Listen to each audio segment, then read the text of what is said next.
The boy shouldn't have been standing there. Not at 2:45 a.m.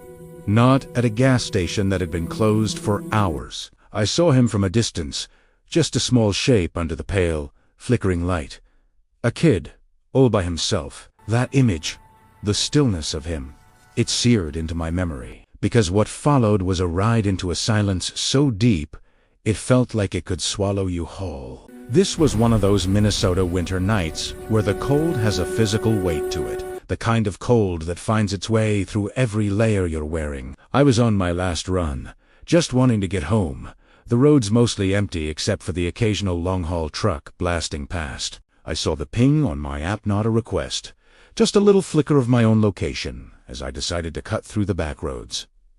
That's when I saw him, a boy, maybe 12 years old, standing perfectly still next to an old ice freezer. He wore a winter jacket that was way too big for him, his hands stuffed in his pockets. The gas station was a pocket of weak light in an ocean of darkness. I pulled over, my driver's instinct kicking in. Something was wrong. I rolled down the window. The cold air rushed in. "Hey kid, you okay?" "Everything all right." He didn't look at me at first.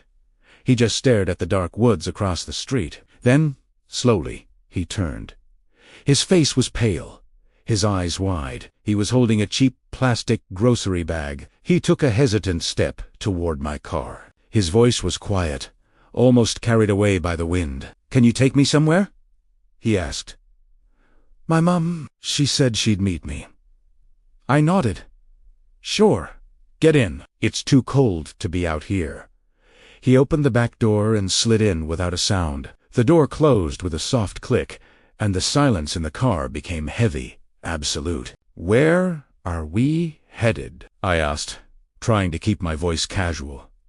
He didn't answer right away. He was staring out the back window, back at the gas station, as if expecting to see something. Then he looked forward, his eyes fixed on the forest that lined the road ahead.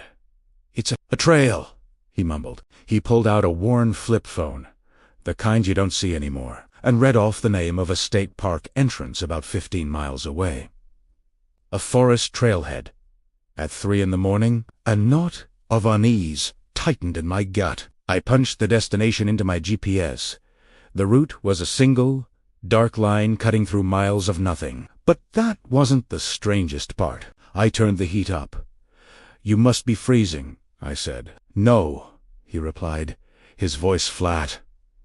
Can you turn the warm air off?"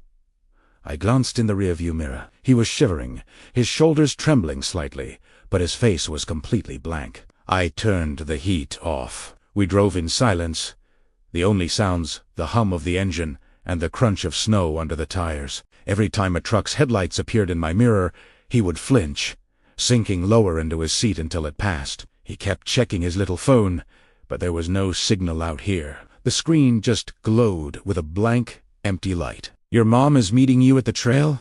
I asked, trying to fill the quiet. It just nodded his gaze, locked on the trees, rushing past the window. This is where I almost turned the car around. The paved road ended, and we were on a gravel path that led deeper into the woods. The headlights cut a narrow tunnel through the falling snow. It was claustrophobic. The trees crowded in on both sides. The GPS announced we were less than a mile away. "So, what's the plan?" I asked again, my voice a little tighter than I wanted. "You just wait for her here." He looked at his phone again, then at the dark woods. "We had an agreement," he said, so quietly I almost didn't hear him.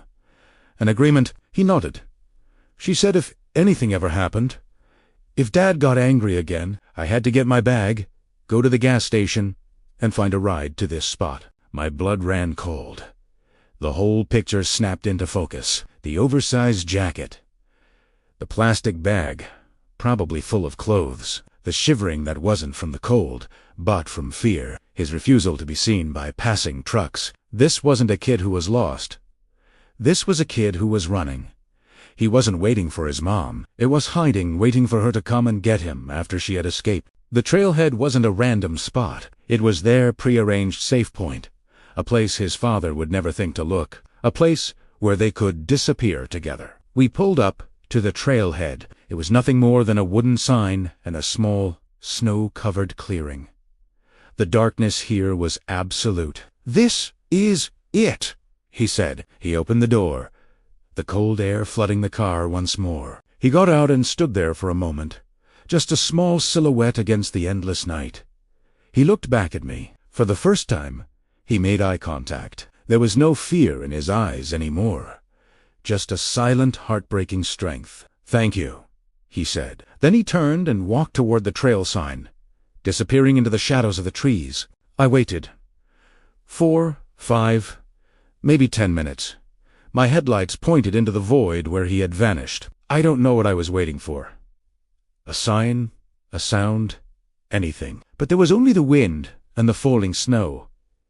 I never saw his mother's car arrive. I just eventually put the car in reverse and drove away, leaving the boy and his desperate hope behind in the silent woods. I never reported it. Who would I report it to? And what would I say? That I dropped a child off in the middle of a forest, in the dead of night, on his own instructions. I felt like I was part of their secret, a gear in a machine of survival I could barely comprehend. Sometimes, when the night is quiet and the hour is late, I think about him. I see him standing by that ice freezer, a ghost in the gas station light. I wonder if she made it. I hope she did. I have to believe she did. If this stayed with you, share your thoughts in the comments. The night is full of stories.